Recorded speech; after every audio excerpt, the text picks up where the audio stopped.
Hello అండి. అందరికీ నమస్కారం. Welcome to my channel Sadhana devotional.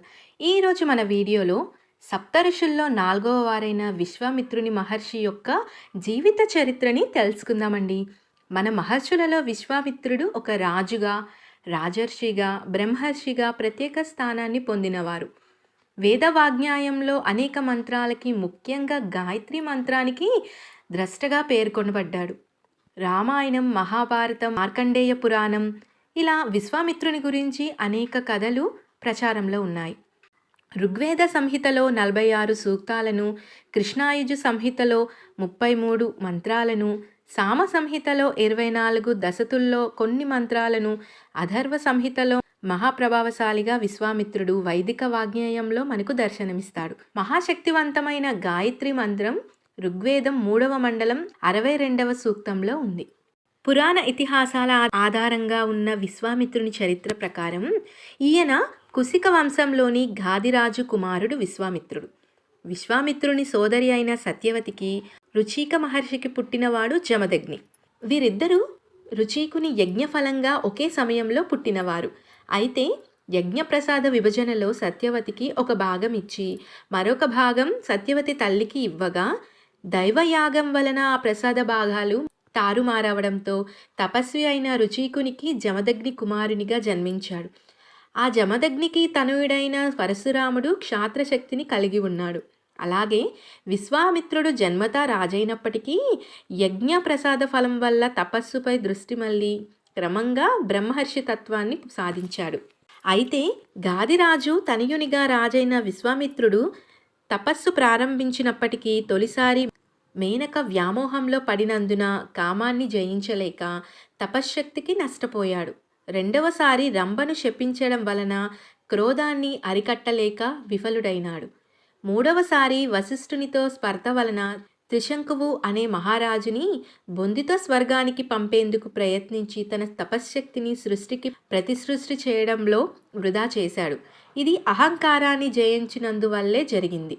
అయితే 3 సార్లు తపశ్శక్తి వృధా అయినా తన లోపాలని గుర్తించి కామ, క్రోధ, లోభ, మోహ, మదమాత్సర్యాలనే అరిషడ్వర్గాలను చివరికి జయించి బ్రహ్మర్షి కాగలిగాడు. ఇది ఆయన విశిష్టత. బ్రహ్మర్షి అయిన వారికి ఇంకా ఎటువంటి వికారాలు ఉండవు కదా. ఇంకా రామాయణంలో బాలకాండలో మొట్టమొదటిసారిగా మనకు దర్శనమిస్తాడు విశ్వామిత్రుడు. బ్రహ్మర్షి అయిన విశ్వామిత్రుడు కౌశికీ నది తీరంలో ఉన్న సిద్ధాశ్రమంలో చేసే యాగరక్షణార్థం రామలక్ష్మణులను తనతో పంపమని చెప్పడానికి దశరథుని వద్దకు వెళ్ళాడు. వారు చిన్నవాళ్లని సంశయపడుతున్న దశరథునితో, మహాత్ముడు సత్యపరాక్రముడు అయిన రాముని సంగతి నాకే కాదు, ఈ సభలోని వశిష్ఠాది మహర్షులందరికీ తెలుసు కనుక సందేహపడవద్దని సాక్షాత్తు పరబ్రహ్మమే శ్రీరాముడనే ధ్వని ఆ మాటలతో తెలియచేసినవాడు విశ్వామిత్రుడు. ఒక రకంగా రామునికి మార్గదర్శక గురువులుగా నిలిచిన వారు వశిష్ఠ విశ్వామిత్రులే. చిన్న వయసులోనే యోగ వశిష్ఠాన్ని బోధించి మనోనిగ్రహం కలిగేలా చేసినవాడు వశిష్ఠుడైతే, దుర్గమమైన అరణ్య మార్గంలో నడిపించి జీవితంలో ధైర్యంగా ప్రతీదీ ఎలా ఎదుర్కోవాలో ప్రయోగపూర్వకంగా నేర్పించినవాడు విశ్వామిత్రుడు. విశ్వామిత్రునికి హవిశ్చంద్రుడు, దృఢనేత్రుడు, మహారథుడు, మధుశ్చంద్రుడు అనే సత్యధర్మ పరాయణులైన కొడుకులు 4 ఉన్నారు. వీరిలో మధుశ్చంద్రుడు ఋగ్వేదంలో అనేక మంత్రాలకు ద్రష్టగా నిలిచాడు. ఋగ్వేదంలోని ప్రథమ మండలంలో మొదటి 10 సూక్తాలను దర్శించాడు. ఒకసారి అంబరీషుడు చేసే యాగానికి యజ్ఞ పశువుకి బదులుగా అజీగర్తుడనే పేద బ్రాహ్మణుని కుమారుడైన సునశ్చేపుడిని తండ్రి అంగీకారంతో యజ్ఞ పశువుగా స్తంభానికి కట్టాడు. అది చూసి జాలిపడిన విశ్వామిత్రుడు అతనికి 2 మంత్రాల్ని ఉపదేశించి జపించమన్నాడు. ఆ మంత్ర ప్రభావానికి ఇంద్రాది దేవతలు ప్రత్యక్షమయ్యి బాలుడిని బంధ విముక్తిని చేశారు. ఈ విధంగా తన మంత్రోపదేశంతో నరవధ కానీయకుండా అడ్డుకున్నాడు విశ్వామిత్రుడు.